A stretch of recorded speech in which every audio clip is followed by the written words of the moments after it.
And welcome back, YouTube. And this time around, it's a building episode. Yes. Well, a building episode. It is a building episode. I missed a lot on this episode, but it still is. It's pretty much me building a submarine. You know, the thing I'm horribly bad at. And the end result, not particularly good one. I pretty much went with, well, I'm gonna build the hull first. Maybe I'll get to somehow, something magic will happen and I will somehow magically manage to make the thing work. And it kind of went. I mean, I only wanted to use missiles on the ship. I mean, I didn't think of any big guns or anything like that. So if there would be space for any of them, then sure, we could put them on. But I just went, no, I just want a bunch of missiles.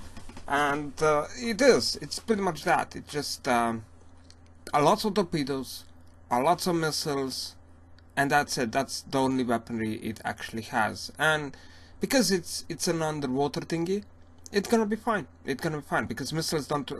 As soon as the missiles go out of the water, they don't no longer care whether or not your submarine can actually see them. They're self-guiding, so that's a good thing. On the other hand, you know, guns and cannons, you need to actually be having sight to the target, or the guns won't engage, or they will shoot like all over the place, but not where the target actually is. So yeah, I went like torpedoes, yeah, missiles, yeah, and that's gonna be good enough. And it turns out, well, it turns out okay. I mean, considering the looks is not the prettiest thing on the planet, but neither I did kind of expect it to be. So it's going to work. And I also went, you know, very basic when it comes down to control. The safest way possible, and that is of course just putting hydrofoils front and hydrofoils back, and the front hydrofoils pretty much control the depth of the submarine, and the back end hydrofoils control the pitch, as that is the way to get, like, it's a guaranteed going to work. There's just no way you can fuck that one up. Actually there is, but it's very hard. You know, you have to be intentionally doing it to manage to do that. Well, if I would, I mean, I did try fancier methods on other ships before, and sometimes it works, sometimes it doesn't. You do have to be somewhat precise with the controls and those things, and just, no. And using like active propulsion to keep the to keep the height of the vessel, I didn't want that to be the case. So yeah, I wanted the submarine to, when it sails, it stays under the water, and that's how it works pretty much. Unfortunately, however, I placed so much heavy armor on the vessel at the end that oh well, it's actually sinking on its own. So now the hydrofoils actually keep it in the constant depth, but the moment that the ship stops, it starts to slowly going upwards. It does go up, but you know, very, very, very slowly. And any holes in the ship, and in most cases, it's gonna sink. Which is, I mean, it's a submarine, it's gonna sink anyway, so I'm not really that concerned about it. It could be a problem at times, but no, it's not going to be a problem. It's not. And I also went with quite of a symmetrical design in all three planes, so it's pretty much an oval shaped thingy. That's all around. Yeah, it kind of worked. It kind of worked. Not the prettiest thing, but not the ugliest either. So yeah, that's I'm happy with it. But yeah, it's not very buoyant either, or very sailable, or very sinkable. Yeah, I mean, it's right there where the mass and the buoyancy on the vessel are just about at the right amount that it's a submarine. It wouldn't do very well as a ship, but it's gonna do fine as a submarine. Now there is, of course, the submarine sinking will not cause it to despawn. What it will cause it to despawn would be if it hits 80% or less. Then it automatically dies, and that's just how it is. And that's kind of a weak point of the submarine. So yeah, but that's with all things. You can't help that. Well, you can't help it. There are ways to do it, but not really something I would bother myself too much with. So it's gonna be fine, just as it is. Now it comes down to about 9 to 10,000 in volume. And actually, when I went through checking through the submarines that are in the game, there are only about 3 of them that are actually bigger. One is the Lightning Hoods, the Hydrovolt. I think it was a rant about it in the last campaign episode, or it was before the last campaign. I know I ranted about it because that thing is pain in the ass to kill. The second one is Lightning Hoods. It's Anode, which is another kind of 20,000 in volume submarine that is pretty fast and kind of an annoyance up as well. And the last one is the Black Current, which is a Steel Strider's vessel. And it's very similar to what we're building right here, right now. It has a lot of torpedoes, but not that many. Yeah, I mean, it has quite a lot of them. It's just, and a lot of missiles. It actually has such great number of missiles, and that thing is not that fast. It does some speed, but not that fast. It also, even though it's classed as a submarine, I think it's sailing more on the surface than submerged. It is literally like maybe 10 meters under the water, and it actually has its superstructure sticking out of the water, and it just doesn't go sink. I mean, it's trying to sink itself, but it just doesn't.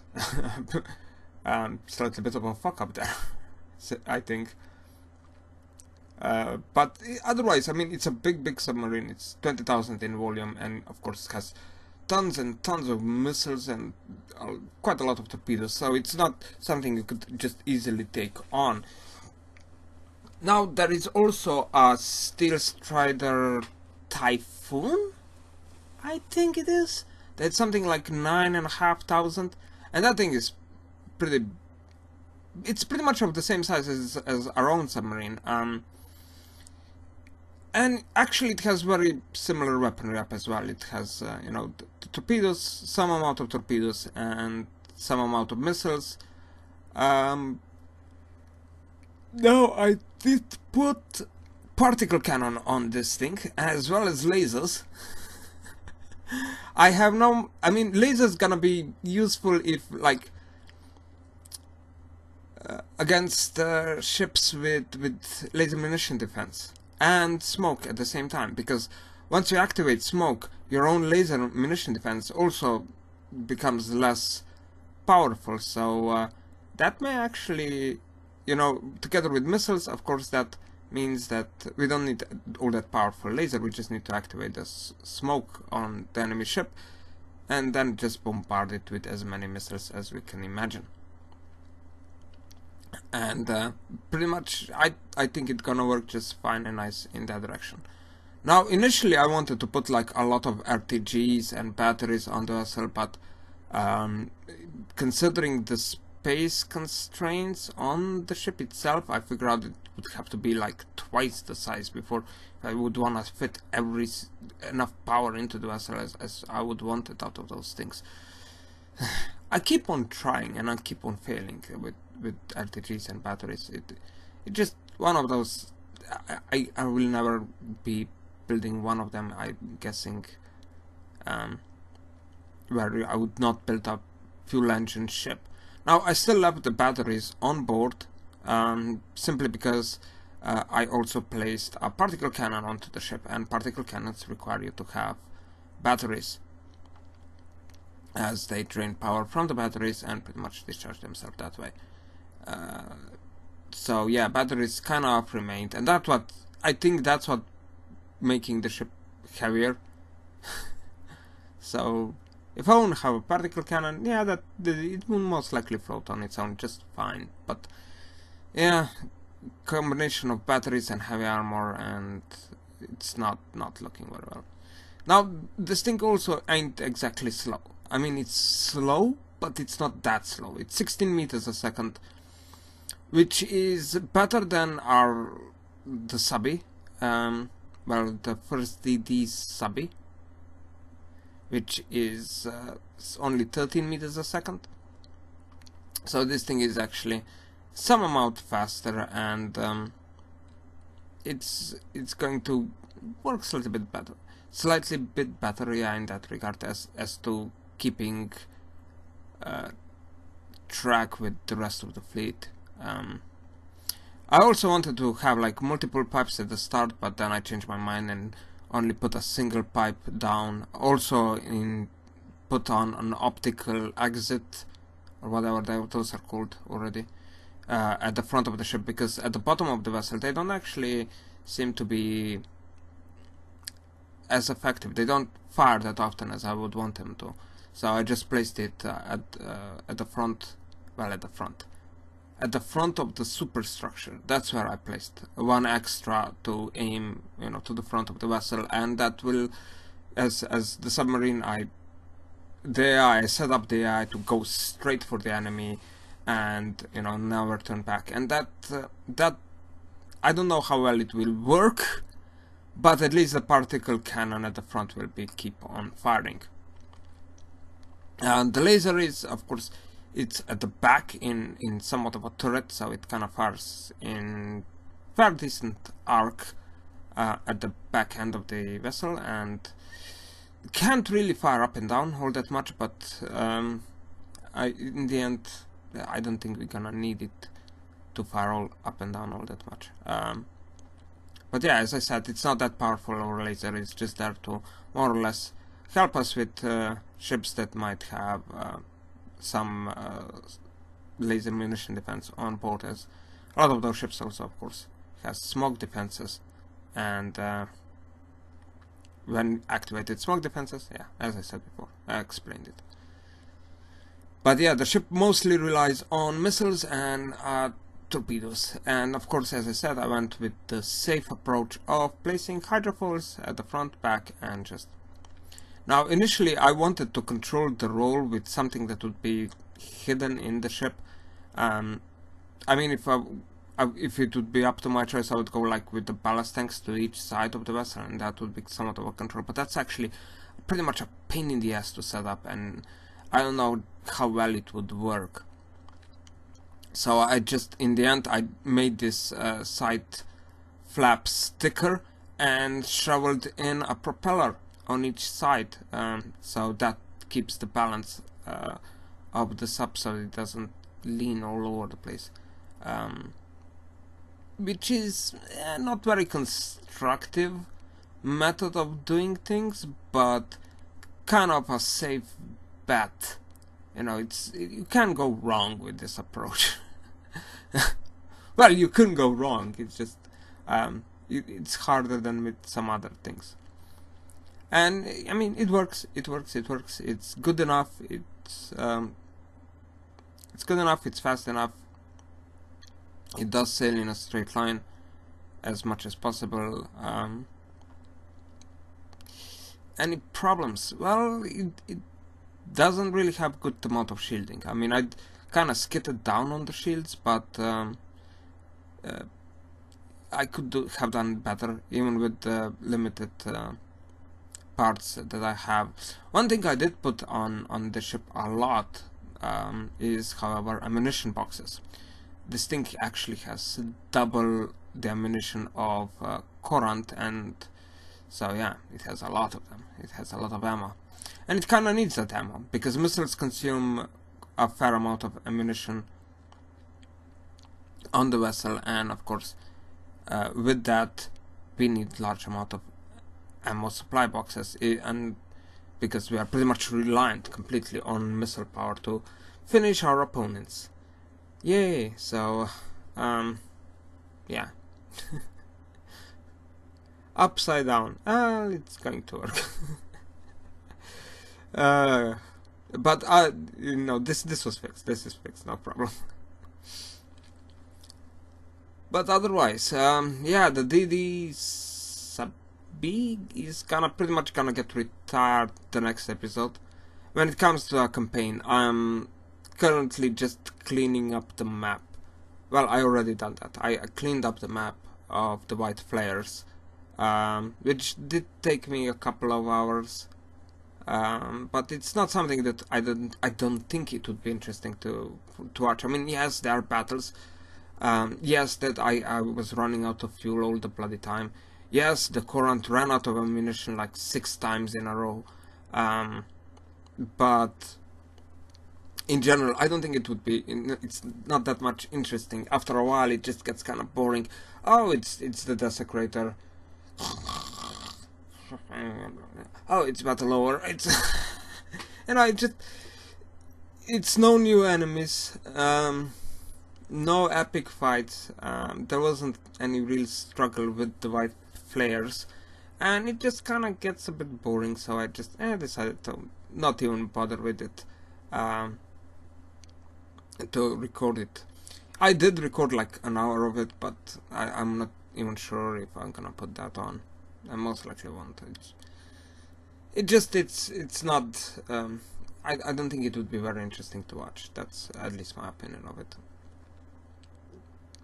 And yeah, and after that we're gonna of course go after the lightning hoods, as they're becoming more and more pain in the butt, sending their fleets to attack us left, right, and center.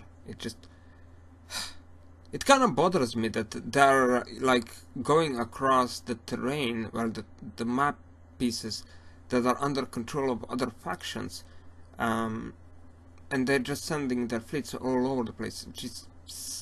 It's annoying. That's it, you know. You think, oh, they'd be safe. No, it isn't. They just go across that from terrain from another faction, and the other faction doesn't react at all. I mean, you can't send your fleet into another corner without getting instantly declared war upon, and AI can. It kind of feels cheatsy there, you know. Just tiny bit. Yeah. Unfortunately, well, or fortunately, I mean, yeah, I'm gonna say fortunately, because they've been sending relative small fleets against us, so they weren't that hard to beat individually. I mean, these small fleets are, yeah, they meet one of our large fleet, or the Coran just, you know, oh, they're 3 enemy ships, and blasts them right off. So that's fortunately that they like are not sending big fleets. I would love it if in the game you would, you know, if they would actually send something like a larger fleet, but at the same time, considering material constraints that I'm at the moment, that might most likely be causing some problems with the whole idea. I mean, I just don't have enough material. I barely have enough fuel. I'm literally running up and down just to gather fuel and stuff like that. So yeah. So plan gonna be pretty much put this submarine up till the next episode. Also been working on a new destroyer. Unfortunately, was portion of it has been built during when I didn't record. So that's that. Well, actually, the whole thing has been already built. The only thing missing on that thing is the shielding, and yeah, I cannot do it. But yeah, replacement for the DDs gonna get in, and of course this submarine, which I named Vodnar, is also getting into the game till the next episode, campaign episode.